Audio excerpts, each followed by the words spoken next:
And kagaya nga nung kagabi, galit na galit si Congressman Gomez, Congressman Richard Gomez. Nilalapitan niya. So umiiwas, nilalapitan niya, umiiwas. Then parang he was amused kasi bakit daw napikon. Kaya ang sabi ko, huwag mong lapitan kasi baka masuntok ka niyan. Nagpipigil kitang-kita mong pigil lang si Gomez. So, Enzo Recto, kalaban ang katiwalian at kasinungalingan, kakampi sa katotohanan at kabutihan. Yan nga yung binabanggit namin kong Janet, ano? Kung may hipong personal yung atake in the guise nung kanya mga constituents, paano natin i-weigh yung ganon? Paano natin may iwasan na humahantong tuloy sa hindi magandang sagutan sa plenary sa harap ng mata ng publiko? well, very unparliamentary yon. Kaya nga kung makita nyo, may tumayo at biglang nagsabi that his whole speech was stricken off the record. No? Ako naman, ipina-amenda ko yun na ang sabi ko naman is if it can be amended na mas strike out sa records yung mga bagay-bagay na Kung Janet? sorry. Yeah. Ma-strike out sa records yung mga bagay-bagay na hindi walang basihan. So, ang motion noon is to strike out of the records ng plenaryo yung baseless accusations na talagang walang basihan. Kasi di ba yung mga ina-allege niya, ito ang nagpondo ng kampanya ni ganito. Ito talagang ando dun. Hindi mo na nga maintindihan he used the plenary as a medium to have an outburst dun sa mga hinanakit niya in relation to whatever. Is it local politics or sa pananaw niya, hindi siya nabibigyan ng kaukulang siguro atensyon dun sa kanilang mga pag-uusap or whatever. So medyo, kaya nga talagang hanggang nung gabi, kinakausap namin si Kong Lia na mag-file ka ng kaso kung meron kang hinahawakan or ipa-imbestiga mo. Or kung yung galit mo kay CWS party list, doon lang. Kung yung galit mo naman kay ES, dapat malaman anong galit mo. Kasi you cannot just demand for the resignation of a person kasi ayaw mo. Hindi pwede kasi yung ganun Sa bahay, pag nag-aaway yung mga anak, nagagalit yung nanay, pinadadapa at pinapalo yung mga... Pwede nyo ba padapain yung mga yan para paluin, Kung Janet? Kayo kasi tumatayong nanay-nanayan ng mga yan di ba? Kagaya nga nung kagabi, galit na galit si Congressman Gomez, Congressman Richard Gomez. Nilalapitan niya. So nilalapitan niya, umiiwas. Parang he was amused kasi bakit daw napikon. Kaya ang sabi ko, huwag mong lapitan kasi baka masuntok ka niyan. Nagpipigil kitang-kita mong pigil lang si Gomez. So, syempre, sabihan ka ba ng mga aligasyon at mga akusasyon? Although binawi nga niya, sabi niya kaya siya lumalapit because he wanted to tell na hindi, joke lang yon. Pero nangyari na Kaya sabi ko, let things cool down. Kasi syempre, pag galit yung tao, tapos pupuntahan mo pa, iinisin mo pa, lalong lalala yan. There has to be proper decorum. Pero Kong Janet, ito po bang ikinilos ni Congressman Leviste, hindi po ba ito grounds for an ethics complaint? It can be actually, no? Kasi nakita mo naman yung si Congressman J.J. Suarez, hindi lang naging sensitive, pero biglang tinuro niya. And the allegation was, di ba mahal din ang bilihan sa Quezon? And then it was actually, kasi nga siguro kasi magkaiba ang mundo ng ibang mga congressman vis-a-vis sa mundo ni Kong Lian. Ito ay isang young politician, masyadong marami ang pera, privilege ang kanyang buhay. Yung iba naman kasi hindi ganun yung stature. Pero syempre, pagdating kasi sa Congress, equal yan parang pare-pareho, no? So, tsaka kulang ng patience si Kong Lian, syempre, siguro sa pagkabata niya. Kaya dapat talaga na may mentor na sasabihin ng parliamentary proceedings. Although, yun nga, kagabi naman, talagang paulit-ulit namin na sinasabi na hindi mo pwedeng awayin maski sino na lang. Kasi ang hirap magtrabaho kung lahat kaaway mo. Pero teka muna, kung Janet, kung dapat na may mentor, hindi na naman siguro siya bago. Pagdating sa kalakaran sa politika, no? Nanay niya, senador. Nanay niya, napakatagal ng senador, di ba?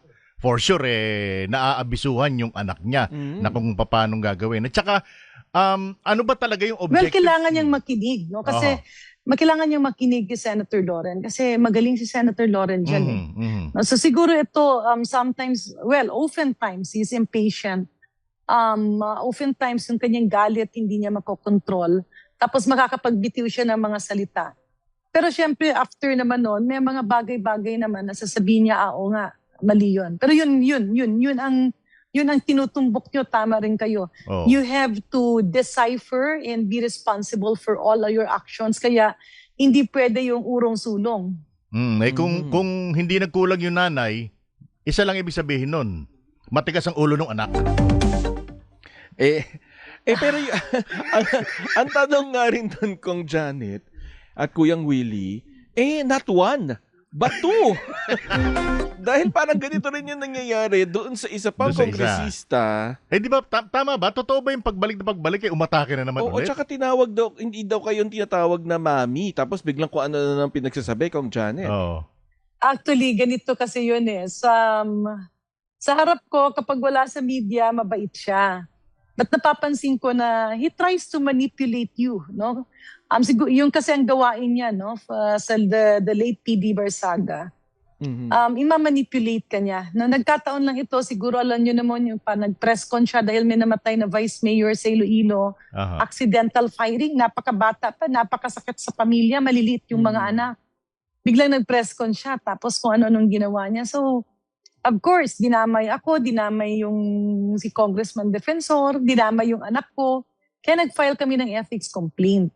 Pero siya naman, kapag nasa plenary yan, palagi niyang paulit-ulit na expel niyo ako para pumasok ako sa headlines. Sabi ko, sige, totohanin natin yan. Lalapit naman yan, wag, sorry. Meow. Ay makat, palaaway lang talaga yung mga pusa. Meow.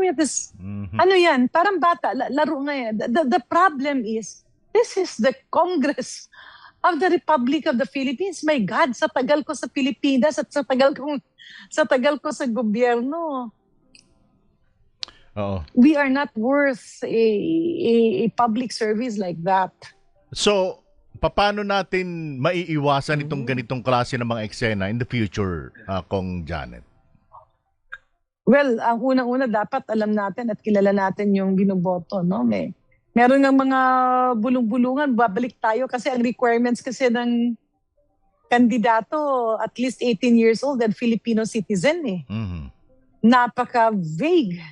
Napaka-minor ng requirements. Mas mahirap pang pumasok na police at teacher kesa sa tumakbo at maging congressman. Kasi ang requirements nga medyo napaka-minimal. Basta Filipino citizen ka lang at yung edad mo, pwede na. Hindi natitingnan nyo yung qualifications and yung state of mind. Mukhang mas mahirap pa ngayon kumuha ng SSS eh. Sa pagpasok sa politika. Ito, I'm referring to, baka kasi ma-confused, no? Specifically, I'm referring to Meow. Si Congressman Barsaga. Pero, kung hindi po ba sa tingin nyo, dapat magkaroon na ng qualification yung mental soundness? Dapat. Kasi, dapat talaga. Kasi, even among our teachers, di ba dati nagkaroon din ng problemang ganyan na minsan yung iba nagkakaroon ng problema, nananakit ng mga estudyante. Ito, imagine, gumagawa ka ng batas, nagpa-participate ka, kumukumpas ka sa budget ng Pilipinas, tapos ganyan. Ano ang mukha natin kapag merong mga international fora? Pag ganyan ang mga requirements, kinakailangan pa ng amyenda ng batas kasi nasa batas yung yun lang yung mga qualification, di ba? Yeah, and then kung paano magagawa ng paraan sa COMELEC. Kasi siguro alam naman, pati naman yung pamilya ni Kong Meow, alam naman nila yung totoong situation eh.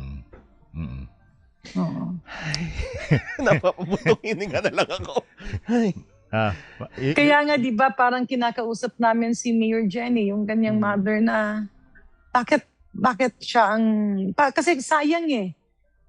He has to be of service to the people of Dasmariñas. Pero yun nga raw, marami raw mga threats nung hindi siya ang papatakbuhin. Nasasaktan niya ang sarili niya pag hindi. Yun na lang ganun nasasaktan mo ang sarili mo pag hindi ikaw ang tatakbo. Kung Janet, sinubukan niyo na ho ba na ipasuob yung mga opisina dyan at baka pinapasok na. Baka naman exorcism pala yung kailangan. Di ba? Matahi-tahimik naman kahit papaano yung ano. Kasi hindi lang isa dalawa pa Parang siya kasalitan, parang kada linggo, salitan lang sila. Mukhang may magtatatlo pa, baka sakali. Sino pa yung pangatlo? Ibubulong ni Kong Janet sa atin mamaya. Ite-text sa atin yan. Alam niya kung sino. Anyway, Kong Janet, maraming salamat po for joining us. Thank you, Kong Janet. Maraming salamat. Bunyog, halikan na kasama ka. Bunyog, kapag buklod ay may pag-asa. Luzon, Visayas, Mindanao, isa ang pananaw. Sa bagong Pilipinas ang bunyog isisigaw. Bunyog.